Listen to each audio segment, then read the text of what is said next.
Today we are going to do 12th chapter of class 10th NCERT. Okay science, that is electricity. Okay, और जब इस chapter की शुरुआत में ही हम ये जान लें सबसे पहले कि अगर हम इलेक्ट्रिसिटी की बात करते हैं so how important it is. Okay, how important it is ये मुझे बताने की ज़रूरत नहीं है. आप लोग जब अब इस ज़माने में खासकर in the present time when we are living in our society then we know that how electricity is important because the sources of conventional that energy that you know they are depleting continuously. Okay, तो electricity ही एक ऐसा alternative है जो अभी severe है हम सब के लिए. So that is very very important. ठीक है, हर चीज़ को आपको प्रैक्टिकली रिलेट करना चाहिए. सिर्फ किताबी कीड़ा बनने से आप कुछ नहीं पढ़ पाएंगे. ठीक है, तो आपको अपनी सोसाइटी से, आसपास के सराउंडिंग से, जब तक आप साइंस को रिलेट नहीं करेंगे आप साइंस में अच्छा नहीं कर पाएंगे. ठीक है, मार्क्स अगर आप ले आते हैं रट के वो बात अलग है, बट ओवरऑल अंडरस्टैंडिंग की मैं बात कर रहा हूँ. ओके, नाउ सो इलेक्ट्रिसिटी में जब भी हम डिस्कस करते हैं, इलेक्ट्रिसिटी की जब भी हम बात करते हैं तो हम बात करते हैं इलेक्ट्रिक करंट की. राइट, ये करंट क्या होता है? जब आप किसी, मैं एक सिंपल सा एग्जांपल देता हूँ. जब आप किसी नदी पे जाते हैं, ठीक है, आप किसी नदी पे गए और वहाँ पर जब आप पानी में उतरते हैं तो आप देखते हैं कि वहाँ का बहाव पानी का बहुत तेज होता है. ठीक है, since water are moving in one direction, so that particular waves of water or we can say that particular movement of water creates current. ठीक है, उसी तरह जब कंडक्टर पे करंट पास करता है, यानी जब कंडक्टर पे इलेक्ट्रिसिटी पास करता है, इलेक्ट्रॉन्स पास करते हैं, तो वो भी करंट कहलाता है. दोनों में डिफरेंस ये है कि इलेक्ट्रिसिटी वाला इलेक्ट्रिक करंट कहलाता है और वाटर वाला वाटर करंट कहलाता है. तो करंट का मतलब बस इतना ही है कि जब भी कोई चीज़ या छोटे छोटे पार्टिकल्स आप कह सकते हैं एक डायरेक्शन में फ्लो करते हैं, ठीक है, तो उन्हें हम करंट कहते हैं. ज़्यादा अमाउंट में, ऑब्वियसली अमाउंट भी ज़्यादा होना चाहिए इन दैट केस. ओके, चलो आगे बढ़ते हैं. नाउ एक सिंपल सा आपको मैं सर्किट बना के सबसे पहले इलेक्ट्रिसिटी का दिखाता हूँ. देखो, यह है हमारा एक सिंपल इलेक्ट्रिक सर्किट. ठीक है, ये हो गया स्विच, ये हम आगे आए, यहाँ पे हो गया एक बल्ब और यहाँ पे हो गया जो हमारा बैटरी है या जो सोर्स है. करेक्ट है. तो अगर मैं इस स्विच को कनेक्ट कर देता हूँ तो ये मेरा क्लोज्ड सर्किट हो गया. क्लोज्ड सर्किट मीन्स ये सर्किट में अब करंट पास होगा. और अगर मैं इसको फिर से हटा दूंगा, यानी कनेक्शन को कट कर दूंगा, यहाँ से मैं कनेक्शन को कट कर दिया तो यहाँ से करंट पास नहीं होगा. सीधी बात है, क्योंकि कोई लिंक नहीं बना. ठीक है, तो स्विच का ऑन होना बहुत ज़रूरी है. इसलिए यहाँ पर देखो मेंशन किया गया है बहुत ही अच्छे से, switch makes a conducting link in between the cell and the bulb. तभी तो ये सेल से पावर जो है वो बल्ब में आएगा ना, नहीं तो कैसे आएगा. ठीक है, चलो आगे बात समझ में आ गई. If circuit is broken anywhere the current stops flowing and the bulb does not glow. ये बहुत ही सिंपल सा चीज़ है, इसमें ज़्यादा एक्सप्लेन करने की मुझे नहीं लगता ज़रूरत है. इलेक्ट्रिक करंट को एक्सप्रेस कैसे किया जाता है ये बहुत इंपॉर्टेंट है. इलेक्ट्रिक करंट होता क्या है, अगर ये इस चीज़ को ध्यान से समझना, अगर कुछ अमाउंट ऑफ चार्ज हैं जो कि एक पर्टिकुलर टाइम पे पास कर रहे हैं तो वो करंट होते हैं. Okay, if there is a charge Q flow, just a second, sorry, if there is a charge Q that flows across cross section of a conductor in time t, then the current I is क्या होगा, current I का expression q by T. That's all. ठीक है, तो ये सब कुछ important चीज़ें हैं जो आपको याद होनी चाहिए. करंट का ऐसा यूनिट क्या होता है, करंट का ऐसा यूनिट कूलम होता है. ओके, आई थिंक थोड़ी मिस्टेक हो गई बोलने में. ठीक है, स्लिप ऑफ टंग की वजह से, सॉरी फॉर दैट. चार्जेस का जो ऐसा यूनिट होता है वो कूलम होता है. करंट का ऐसा यूनिट क्या होगा, एम्पियर होगा. ठीक है, और इलेक्ट्रिक करंट का जो ऐसा यूनिट होता है जो मैंने अभी कहा, एम्पियर. किसके नाम पे पढ़ा, एंड्रे मैरी एम्पियर. ठीक है, वो जो फ्रेंच साइंटिस्ट थे एक. खैर वो इंपॉर्टेंट नहीं है, इंपॉर्टेंट ये कि एम्पियर आपको याद करना है. ठीक है, अब एक चीज़ और इंपॉर्टेंट है, आप लोग यहाँ पे ध्यान रख लो, क्योंकि कोई भरोसा नहीं एग्जाम में आएगा, और अगर नहीं भी आया तो हर चीज़ एग्जाम के लिए तो पढ़ नहीं रहे हैं हम. आगे भी तो आपको काम आएगा ना, जो बच्चे 10th के बाद साइंस लेने वाले हैं उनके लिए तो ऑब्वियसली काम आने वाला है ना, कि जो इलेक्ट्रिक चार्ज होता है कूलम, ठीक है, वो 6 × 10⁸ इलेक्ट्रॉन्स के चार्ज के बराबर होता है. 6 × 10⁸ इलेक्ट्रॉन्स के चार्ज के बराबर होता है. क्लियर है.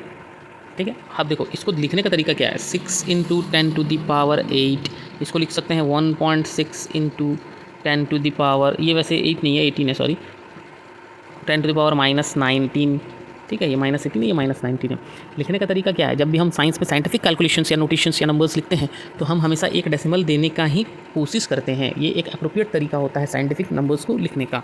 ठीक है, तो 1.6 × 10⁻−19 कूलम जो है वो आपको ध्यान रखना है. ठीक है, वो चार्ज है एक इलेक्ट्रॉन का. तो 6 × 10⁻18 इलेक्ट्रॉन्स के चार्ज के बराबर चार्ज होती है. जितना 6 × 10⁻18 इलेक्ट्रॉन्स का चार्ज होगा उतना ही चार्जेस होते हैं एक कूलम में. बात मेरी समझ में आ गई होगी, मुझे ऐसा लगता है. ठीक है, अब आप लोग जानते होंगे कि अगर एम्पियर है तो मिली एम्पियर होगा, सब कॉमन सी चीज़ है. ठीक है, अगर एम्पियर है तो मिली एम्पियर होगा. समझ में आ रही है ना बात। तो 1 मिली एम्पियर क्या होगा, 10⁻³ एम्पियर होगा। माइक्रो एम्पियर क्या होगा, 10⁻6 होगा। नैनो एम्पियर क्या होगा, 10⁻9 होगा। इस तो कॉमन चीज़ें हैं, ये तो खुद आपको पता चल ही जाएगा। ठीक है, तो 1 कूलम चार्ज क्या होता है, 1 coulomb of charge, 1 ampere of current is what, जब 1 कूलम चार्ज पास करे area of cross section of a conductor 1 second में। ठीक है, तो that is 1 ampere when 1 coulomb of charge passes through the conductor in 1 second. Got it. चलो बढ़िया भाई, आगे बढ़ते हैं। अब ये एक तो बहुत कन्फ्यूजिंग चीज़ है जो मैं देखता हूँ बच्चे इसमें बहुत ज़्यादा कन्फ्यूज़ होते हैं। इसको आप एकदम दिमाग में जो है छाप लो। Electric current flows in the circuit from positive terminal of the cell to the negative terminal of the cell through the bulb and ammeter. Electric current flows in the circuit from the positive terminal of the cell to the negative terminal of the cell through the bulb and ammeter. यानी electric current का direction क्या है, यहाँ से यहाँ है, ऐसे। ठीक है, इस पर कोई कन्फ्यूज़न नहीं होनी चाहिए। ठीक है, ये करंट का है। इलेक्ट्रॉन्स का डायरेक्शन क्या है, इलेक्ट्रॉन्स मूव करेंगे from negative terminals to positive terminals, क्योंकि वो नेगेटिव हैं वो पॉजिटिव की तरफ अट्रैक्ट होंगे। तो बिल्कुल करंट के डायरेक्शन का अपोजिट होता है इलेक्ट्रॉन्स का डायरेक्शन। ठीक है, इसमें कोई कन्फ्यूजन बच्चा पार्टी नहीं होना चाहिए तुम लोगों का। ठीक है, आगे बढ़ते हैं। A current of 0.5 ampere is drawn, एक न्यूमेरिकल से। ठीक है, आप बोलोगे सर इसके पहले का जो सारी चीज़ है, ये सारा चीज़ मैंने इंपॉर्टेंट कंसेप्ट बता दिया है, तुम आसानी से इसे एक बार पढ़ भी सकते हो। ठीक है, बहुत आसान है। एक करंट है, देखो क्वेश्चन में क्या मेंशन है, एम्पियर। मैं आज अभी तुम लोगों को न्यूमेरिकल सॉल्व करने का एक तरीका बता रहा हूँ जो शायद पूरे लाइफ टाइम तुम्हारे काम आने वाला है। न्यूमेरिकल सॉल्व करने का तरीका क्या है, सबसे पहले ये देखो कि गिवन क्या है। एक करंट दिया हुआ है 1/2 एम्पियर। ठीक, 10 मिनट के लिए इलेक्ट्रिक बल्ब में, जैसे एक करंट है 1/2 ampere is drawn by an filament of an electric bulb for 10 minutes. एक बल्ब जो है वो 10 मिनट के लिए उस करंट को खींचता है अपनी तरफ। ठीक है, टाइम जान गए 10 minutes. Find the amount of electric charge that flows through the circuit. अब देखोगे पूछा क्या है भैया, पूछा है इलेक्ट्रिक चार्ज निकालने को। इलेक्ट्रिक चार्ज हम कैसे निकाल सकते हैं, हम एक फार्मूला जानते हैं जो है I = Q/T। इससे हम चार्ज निकाल सकते हैं Q = I × T। I हमारे पास है 0.5 एम्पियर, Q हमारे पास T हमारे पास है 10 मिनट। क्या ही दिक्कत है, पर ये मिनट में है। ठीक है, और हमको पता है कि कोई भी टाइम, जैसे यहाँ पर जूल वगैरह यूज़ होगा, एम्पियर वगैरह यूज़ होते हैं, तो इसमें ऐसा यूनिट ऑफ टाइम यूज़ होता है। ऐसा unit of time is not minutes, it's seconds. Okay, so you have to convert that 10 minutes into seconds. Okay, so how you will convert it? If in 1 minute there are 60 seconds, so obviously in 10 minutes there will be 600 seconds, right? So it's quite obvious. See, 600 seconds, and you'll multiply it with I, current, that is 1/2 ampere. So 1/2 ampere into 600, that is 300. So these are oral questions, students. Okay, you don't have to even pick pen for this. Your calculation should be that fast. The way of thinking should be that much of level. अगर नहीं है तो आप उनको बनाने की कोशिश करिए। ठीक है, practice makes a man perfect बोला जाता है ना, प्रैक्टिस करना पड़ेगा। विदाउट प्रैक्टिस कुछ नहीं होने वाला।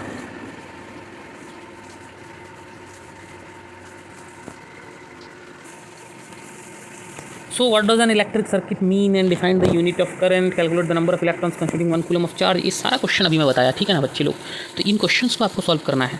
एक चीज़ अपने दिमाग में छाप लीजिए आप सबके सब। ठीक है, NCERT is the most important and the only important book for your CBSE board exams. Okay, and if you are following in trap in some other publications that okay read this and that, वो बात अलग है। और अगर आप अभी 10 class से ही 10th class से ही JEE नीट के सपने देख रहे हैं तो आप पढ़ सकते हैं उसको, कोई प्रॉब्लम नहीं, आप अपने फंडामेंटल्स को स्ट्रॉन्ग कर सकते हैं। पर जो बच्चे एवरेज हैं, जो बिलो एवरेज हैं, वो कंपटीशन के चक्कर में अपना तैयारी मत बर्बाद कीजिए। There is only one book जो कि आपको मैथ्स, जो कि आपको पूरे बोर्ड में, मैं कह सकता हूँ CBSE बोर्ड में 90 अबव% दिला सकता है बहुत ही आसानी से, वो NCERT ही है। क्योंकि CBSE बोर्ड का स्टैंडर्ड बिल्कुल गिर चुका है।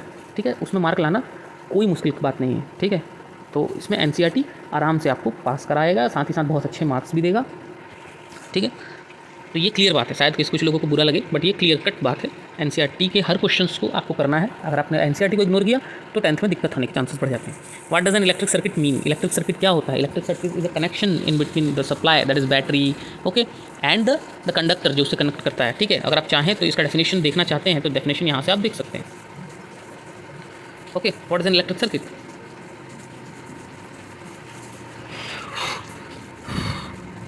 यस, एक कंडक्टर होगा, there is a conductor and the electric conductor contains cells. Electric current is passed through the cell along with the conductor. Okay, that is called electric circuit. ठीक है ना। अगर आप और भी शॉर्ट डेफिनेशन चाहते हैं, बोलेंगे नहीं सर हमको बहुत शॉर्ट डेफिनेशन चाहिए, तो continuous and closed path of an electric current is called an electric circuit. इससे इजी डेफिनेशन और कहाँ मिलेगा, नीचे आ जाओ। Define the unit of current, current का यूनिट होता है एम्पियर, अभी डिस्कस किए थे। Calculate the number of electrons constituting 1 coulomb of charge. 1 coulomb of charge में कितने इलेक्ट्रॉन्स होते हैं भैया, अभी मैं बताया था 6 × 10⁻−18 इलेक्ट्रॉन। ये सब वैल्यूज़ को याद रखना है बच्चे लोग। Now more to know, we are here doing chapter, the completion of chapter is our goal. Okay, more to know आप पढ़ सकते हो, मैं चैप्टर कंप्लीट करवा रहा हूँ। तो आते हैं electric potential and potential difference में। ठीक है। अब देखो क्या है, इलेक्ट्रिक पोटेंशियल की बात समझो, और इलेक्ट्रिक पोटेंशियल से पहले आप लोग ये समझो कि ये पोटेंशियल क्या होता है। What do you mean by a potential?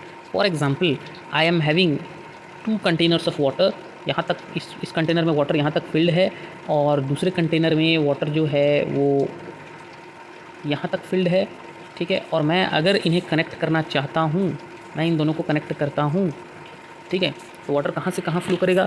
तो सब बच्चे बोलेंगे मुझे कि सर वो, मान लेते हैं इसका नाम ए है और ये बी है, तो सीधी बात है कि सर वो ए से बी को फ्लो करेगा क्योंकि ए में ज़्यादा पानी है और बी में कम है। ओके, ये आपको कैसे पता चला? Obviously where there is a difference in pressure, या वहाँ जहाँ पर डिफरेंस आता है लेवल का या पोटेंशियल का, तो हायर पोटेंशियल से लोअर पोटेंशियल में ही तो चीज़ें फ्लो करती है ना। आप अपने टंकी में, जैसे घर के ऊपर टैंक लगा हुआ है, उस पर पानी डालने चाहते हो तो आपको मोटर का इस्तेमाल करना पड़ता है, पर अगर आप टंकी से पानी नीचे लाना चाहते हो तो मोटर का इस्तेमाल नहीं करना पड़ता, because water can flow easily from higher potential to lower potential, that's the law. ठीक है, तो इलेक्ट्रिक पोटेंशियल क्या है? अगर कोई चार्ज किसी कंडक्टर में फंसा हुआ है, मान लेते हैं ये कंडक्टर है, ये है, चलो ये कंडक्टर है, जस्ट अ सेकेंड, चलो मान लेते हैं कि ये एक कंडक्टर है और यहाँ पर बीच में कोई चार्ज है। ये अपने से तो फ्लो करेगा नहीं, ये फ्लो तो तब करेगा ना जब यहाँ पर प्रेशर डिफरेंस आएंगे या पोटेंशियल डिफरेंस आएंगे, ठीक है। तो ये चीज़ याद रखो हमेशा कि the electrons move only if there is a difference of electric pressure और the potential difference along the conductor, उसके अलावा वो नहीं मूव करेंगे, सीधी सी बात है। अब वो डिफरेंस जो है प्रेशर का, अब जो डिफरेंस है वो प्रेशर का, वो कौन लाता है? द डिफरेंस ऑफ पोटेंशियल में भी प्रोड्यूस्ड बाय अ बैटरी, ठीक है, जिसमें एक से ज़्यादा सेल्स हों। हाँ हाँ हाँ हाँ हाँ,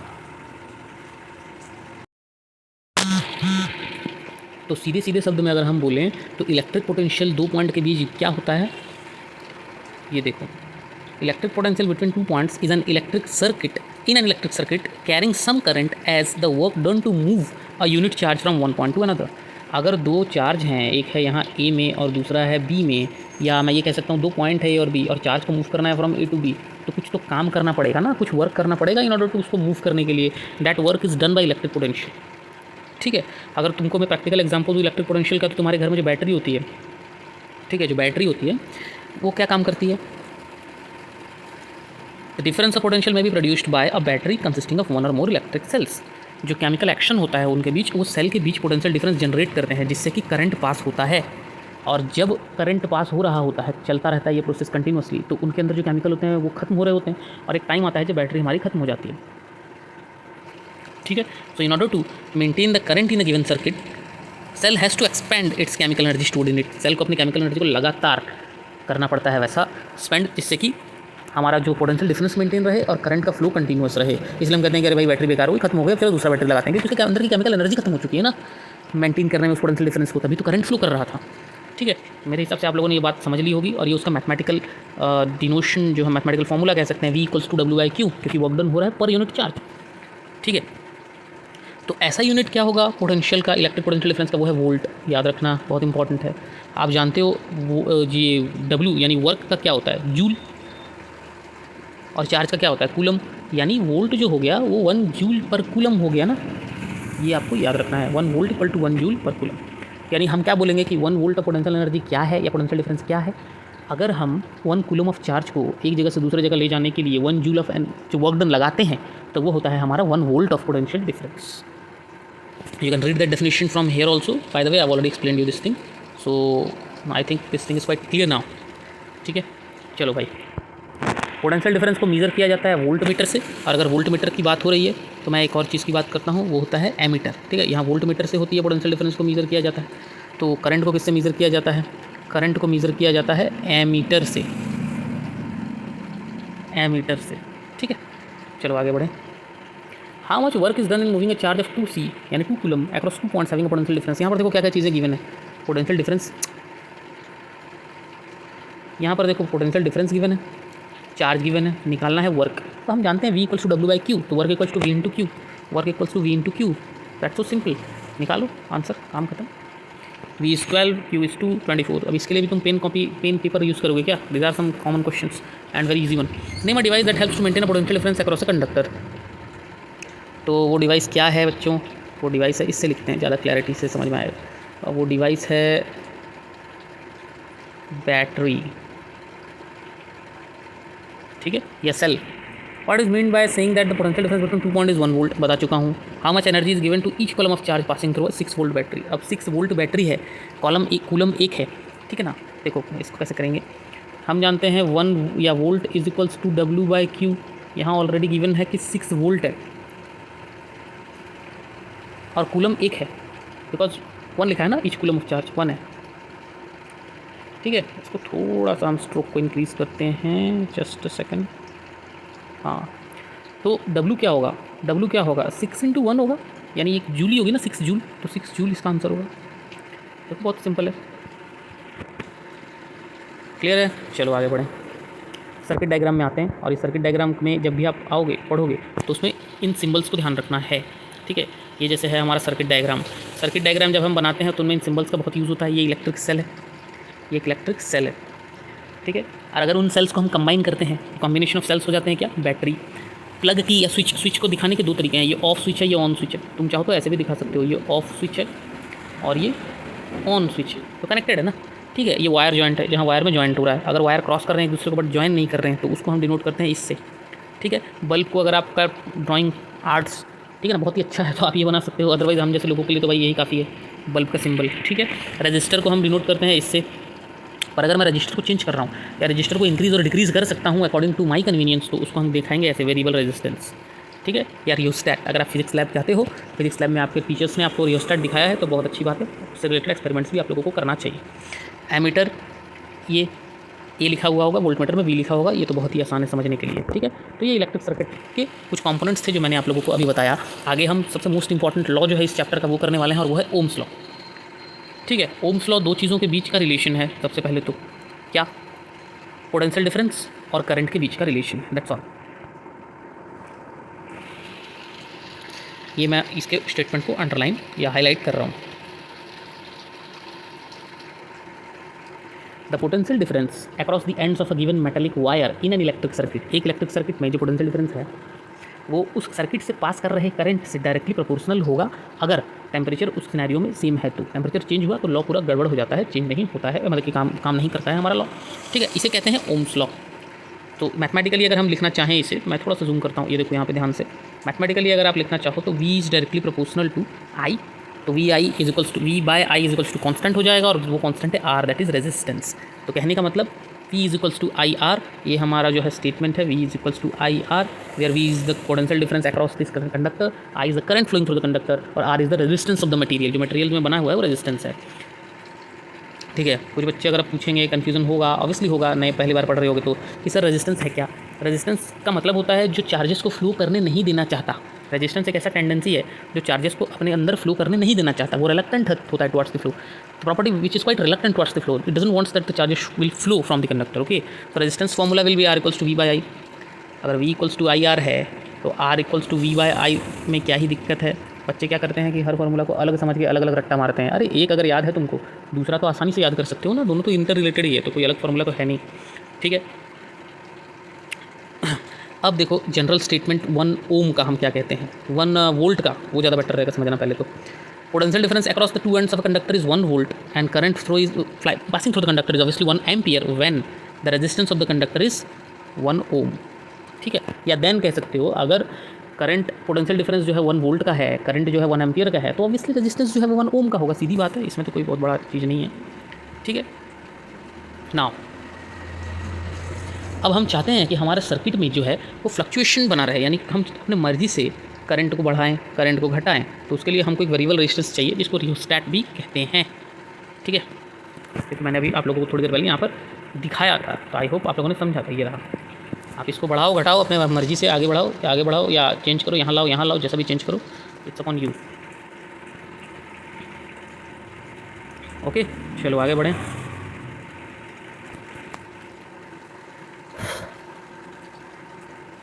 now motion of electrons in electric circuit constitutes an electric current, ये तो हमको पता है, ठीक है। Motion of electrons through a conductor is retarded bye its resistance, ये भी हमको पता है, मैंने बताया है रेजिस्टेंस उनको रिटार्ड करता है, ठीक है। तो जिनका रेजिस्टेंस कम होगा वो गुड कंडक्टर होंगे, जिनका रेजिस्टेंस ठीक ठाक है वो रजिस्टर कहलाएंगे, ठीक है। जो बहुत ही ज़्यादा रेजिस्टेंस जिनका एकदम पीक लेवल में होता है, एकदम मैक्सिमम होता है, वो इंसुलेटर हो जाते हैं क्योंकि उनमें और करंट पास करता ही नहीं। ठीक है, समझ पा रहे हो ना। जिनका रेजिस्टेंस एकदम कम होता है वो कंडक्टर होते हैं, करंट पास करता है। जिनका रेजिस्टेंस एवरेज होता है वो रजिस्टर कहलाते हैं क्योंकि वो रेजिस्ट करते हैं करंट को। पर जिनका एकदम से ही नहीं है, ठीक है ना, extreme higher level of resistance है, that's a poor conductor because that will not allow current to pass through it, right. So now factors on which resistance of a conductor depends, this is also very interesting thing. These are the factors, let me show you. Resistance 3 चीज़ों पर depend करता है, इसको ध्यान से समझे हुए देखोगे, ठीक है। ये रहा वो relation R equals to rho L/A। कहने का मतलब रो जो होता है वो डेंसिटी है ऑफ दैट मटेरियल जिससे वो कंडक्टर बना हुआ है। L जो है वो लेंथ ऑफ द मटेरियल है जिससे वो ऑब्वियसली मटेरियल बना हुआ है, मतलब कि वो जो कंडक्टर बना हुआ है। और A जो है एरिया ऑफ क्रॉस सेक्शन है, ठीक है। इन पे डिपेंड करता है। कैसे डिपेंड करता है वो इंपॉर्टेंट है जानना। मैं थोड़ा सा जूम इन करता हूँ। यहाँ पर देख सकते हो कि A जो है वो इन्वर्सली प्रोपोर्शनल है, यानी एरिया अगर हमारा बढ़ता है, क्रॉस सेक्शन की बात कर रहा हूँ। अगर कुछ बच्चों को पता नहीं है क्रॉस सेक्शन क्या होता है तो मैं वो भी एक्सप्लेन कर देता हूँ। पहले तो क्रॉस सेक्शनल एरिया क्या होता है, देखो बच्चे लोग। क्रॉस सेक्शनल एरिया किसे कहते हैं? जब भी तुम्हारे पास कोई भी चीज़ है, जैसे तुम्हारे पास स्केल है, सॉरी पेंसिल है मान लेते हैं, तो वो पेंसिल तो इस शेप में होगा ना। क्रॉस सेक्शनल एरिया का मतलब होता है हम उसे अगर बीच से काटें तो कौन सा शेप बनेगा, तो बीच से काटें तो सर्कल बनेगा, ठीक है। And in most of the cases, most क्या in all of the cases हमारे कंडक्टर का क्रॉस सेक्शनल एरिया सर्कल का ही होता है, राइट। क्योंकि वो वायर होते हैं, वायर को अगर बीच से काटें तो सर्कुलर शेप के ही तो बनेंगे ना। तो अगर एरिया इंक्रीज़ होगा, तो रेजिस्टेंस कम होगा। अगर एरिया डिक्रीज़ होगा तो रेजिस्टेंस ज़्यादा होगा। लेंथ के केस में अगर लेंथ ज़्यादा होगा तो रेजिस्टेंस ज़्यादा होगा क्योंकि डायरेक्टली प्रोपोर्शनल है, और लेंथ कम होगा तो रेजिस्टेंस कम होगा, ठीक है। और ये जो रो है इसको हम कहते हैं रेजिस्टिविटी। थोड़ी देर पहले मैंने शायद इसको डेंसिटी बता दिया था, सॉरी फॉर दैट। वो रेजिस्टिविटी, ओके, इसको रेजिस्टिविटी कहते हैं। क्योंकि रो में कन्फ्यूजन हो जाता है, कई जगह रो जो है वो डेंसिटी के लिए यूज़ होते हैं तो कन्फ्यूजन हो जाता है, तो इसलिए आपको भी अटेंशन देना है इस चीज़ में, okay. Resistivity. Now what is the ऐसा यूनिट ऑफ रेजिस्टिविटी देन, दिमाग में स्ट्राइक तो करेगा ही, ओम मीटर, ठीक है। और इसको कहते हैं rho is the constant of proportionality and is called the electrical resistivity of the material of the conductor. Unit है ओम मीटर, ठीक है। अब चाहे रेजिस्टिविटी हो या रेजिस्टेंस हो, सब वेरी करते हैं in terms of with temperature, ठीक है। जिनकी the metals and alloys, okay फिर ये हो गया, इसको लाना है हमें। The metals and alloys having low resistivity in the range of 10 to the power minus 8 ohm meter to 10 to the power minus 6 ohm meter, they are good conductors of electricity। मतलब resistivity कम तो conducting power ज़्यादा, just like resistance. और resistivity ज़्यादा तो वो एक तरह से कह सकते हैं हम कि इंसुलेटर के कैटेगरी में आ जाते हैं, बहुत अच्छे कंडक्टर नहीं होते, ठीक है।